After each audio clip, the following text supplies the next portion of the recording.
Hey guys, welcome back to my channel.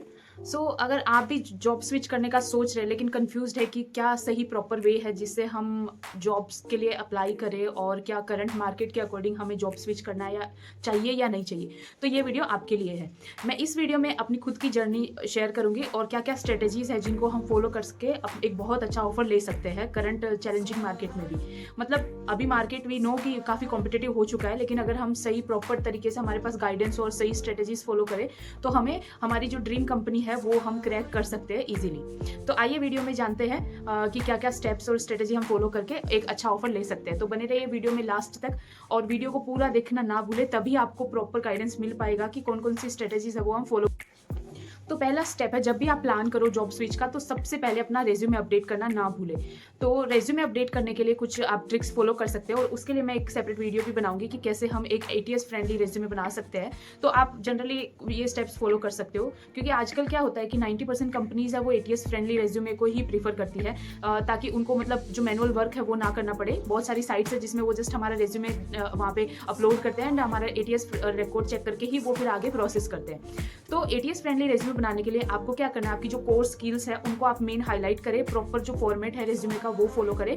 Make sure कि आप single page resume को ही prefer करें, क्योंकि ज़्यादा डिटेल्स अनवांटेड होती है। कोई किसी के पास इतना टाइम नहीं है कि वो सारी आपकी जो भी डिटेल्स है वो रिव्यू करे या पढ़ के फिर आपको मतलब वो सिलेक्ट करे, आगे आपके रेज्यूमे को शॉर्टलिस्ट करे।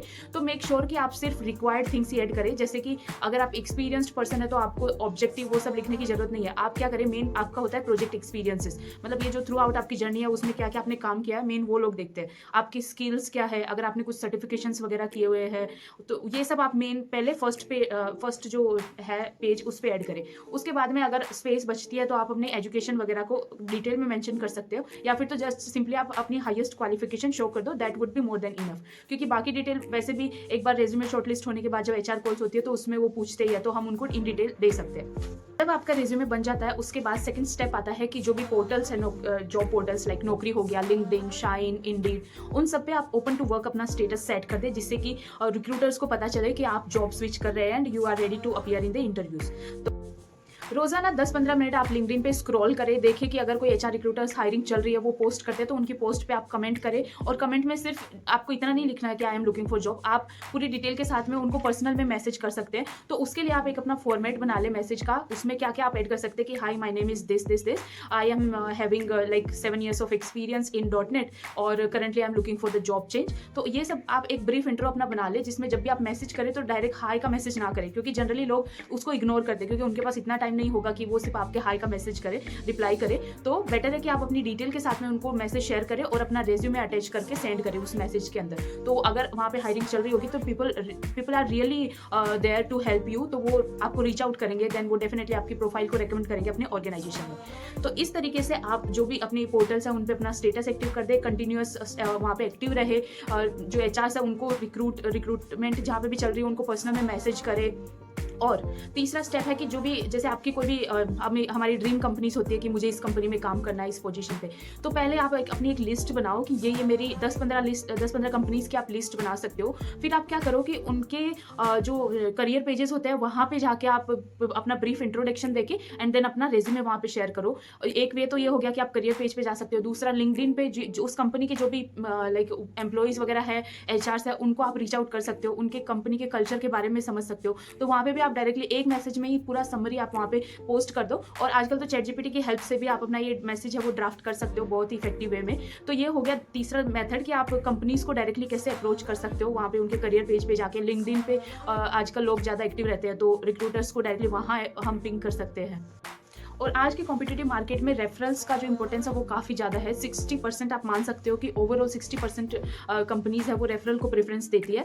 तो मेक श्योर कि जब भी आप स्विच करो तो लोगों को रीच आउट करो, रेफरल के लिए उनको पूछो। उसके लिए आपकी प्रोफाइल है वो स्टैंड आउट होनी चाहिए, उनमें आपकी जो मेन जो टाइटल है वो हेडलाइंस है वो हाईलाइट होनी चाहिए, लोगों को अट्रैक्टिव लगनी चाहिए। और जो भी ओपनिंग्स चल रही है उनके अकॉर्डिंग आप अपने रेज्यूमे को अपडेट करते रहे। तो जैसे कि आपने एक फिक्स फॉर्मेट तो बना लिया है रेज्यूमे का, लेकिन अब जब आप स्टार्ट हो रहे हो अपीयरिंग इन इंटरव्यूज, तो उसके अकॉर्डिंग कंपनी वाइज भी आप रेज्यूमे को एडिट करते रहे टाइम टू टाइम। जैसे एक कंपनी का आपने जॉब डिस्क्रिप्शन देखा, उसके अकॉर्डिंग आप अपने रेज्यूमे को अपडेट कर दो। उसके बाद दूसरी कंपनी में आप अप्लाई कर रहे हो तो उसकी जॉब डिस्क्रिप्शन के अकॉर्डिंग थोड़ा बहुत उसमें मॉडिफिकेशन कर दो। तो इससे क्या है, आपकी जो प्रोफाइल है उस पर्टिकुलर ऑर्गेनाइजेशन में रैंकिंग पे आएगी और आपको एचआर के कॉल है वो जल्दी आना स्टार्ट होंगे।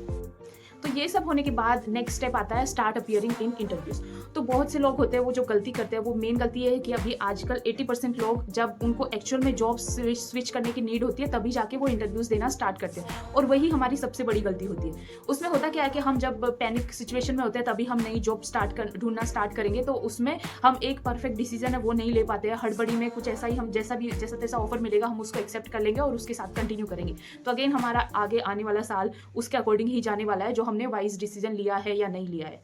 तो मेक श्योर करें कि इंटरव्यूज आपको हमेशा देते रहना चाहिए। मैं हमेशा मेरी लाइफ में यही करती हूँ कि भले मुझे कंपनी स्विच नहीं करना, फिर भी मैं इंटरव्यूज देती रहती हूँ। उससे बहुत सारे फायदे होते हैं। एक फायदा तो ये कि आपको मार्केटिंग ट्रेंड्स का पता चलता है कि आप जिस पर्टिकुलर टेक्नोलॉजी स्किल्स पे काम कर रहे हो उनमें मार्केट में कितनी डिमांड है उनकी, राइट। और दूसरा ये कि आप मार्केट में कहाँ स्टैंड आउट कर रहे हो, जो पर्टिकुलर आप जिस स्किल्स पे काम कर रहे हो, जिन प्रोजेक्ट्स पे काम कर रहे हो, तो क्या सच में आपका एक्सपीरियंस है वो रिमार्केबल है या नहीं है, कौन से एरिया में आप लैग कर रहे हो और कौन से एरियाज में आप अच्छे हो, तो उसके अकॉर्डिंग आपको मतलब आगे डिसीजन लेने में हेल्प होती है।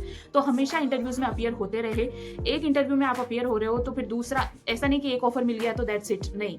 आपको एक ऑफर के बेस पे दूसरी कंपनीज में अप्लाई करना है, एंड वहां पे फिर आप हाइक की डिमांड कर सकते हो कि मेरे पास इतना ऑफर है, अब मैं इससे ज्यादा देख रही हूँ या देख रहा हूँ। तो इस वे से आप मतलब फाइनेंशियली भी अपने आप को स्ट्रॉन्ग बना सकते हो ये स्टेप्स फॉलो करके।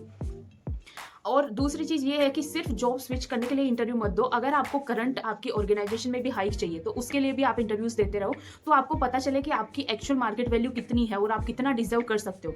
बहुत सारी कंपनीज होती है जो अगर आप एम्प्लॉइज अच्छे हैं, उनकी स्किल्स काफ़ी अच्छी है और उनका काम अच्छा है, तो वो आपको काउंटर ऑफर भी देते हैं। तो अगर आपके पास ऑफर है तो आप काउंटर ऑफर के लिए अप्लाई कर सकते हो कि HR से रीच आउट करो, अपने मैनेजर से बात करो कि मेरे पास ये ऑफर है, अगर आप मुझे सेम ऑफर मैच करते हो तो मैं कंटिन्यू करूंगी सेम ऑर्गेनाइजेशन में। तो इस वजह से आप अपनी प्रोफाइल को वो एक हाई लेवल पे पहुंचा सकते हो।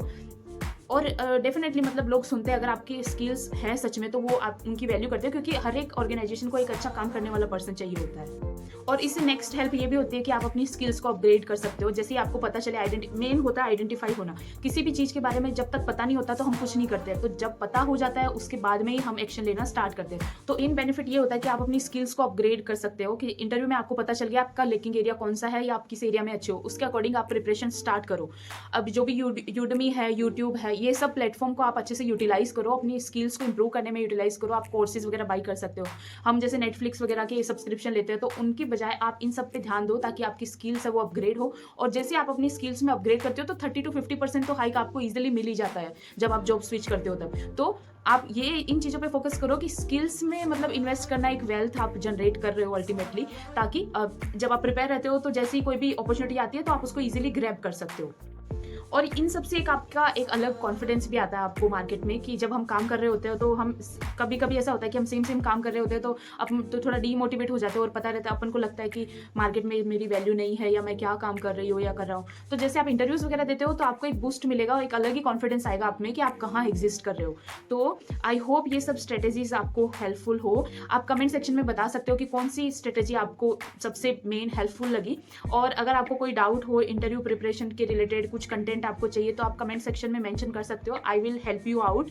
और मैं मेरे करियर में किस किस चीज़ों को फॉलो करती हूँ वो भी मैं आपके साथ शेयर कर सकती हूँ। तो बने रहिए मेरे चैनल पे ऐसे ही इंटरेस्टिंग वीडियोस के लिए। आने वाले टाइम में मैं आपके साथ और अच्छे एक्सपीरियंस शेयर करती रहूँगी। और हाँ, एक और एड ऑन मैं आपको बताना चाहूँगी कि अभी अगर मार्केट के हिसाब से देखें तो ज़्यादातर AI, data science, cloud computing, इन सब का मार्केट में ज़्यादा स्कोप है। तो आप जिस भी पोजीशन पे काम कर रहे हो, साइड में ये सब चीज़ें एक्सप्लोर करना स्टार्ट करो। लेट से आप एक .NET डेवलपर हो तो आप डेवलपिंग के साथ में क्लाउड को एक्सप्लोर करना स्टार्ट करो, क्योंकि अब जो है डिमांड है वो फुल स्टैक डेवलपर की है ज़्यादा। लोग सिर्फ बैकएंड इंजीनियर या फिर तो फ्रंट एंड इंजीनियर नहीं ढूंढते, वो ऐसे अभी उनको ऐसे स्किल्ड पर्सन चाहिए जो मतलब मल्टीपल काम खुद ही कर सके, मतलब फ्रंट एंड पे भी वो काम कर सके, बैक एंड पे भी काम कर सके, क्लाउड को भी वो हैंडल कर सके, डिप्लॉयमेंट वगैरह। सो ये सब चीज़ें आप सीखते रहे, तभी आप मार्केट में है वो अपनी पोजीशन सिक्योर कर सकते हो और एक अच्छी रेपुटेड जगह पे आप काम करके अपने आप को हमेशा अपग्रेडेड रख सकते हो।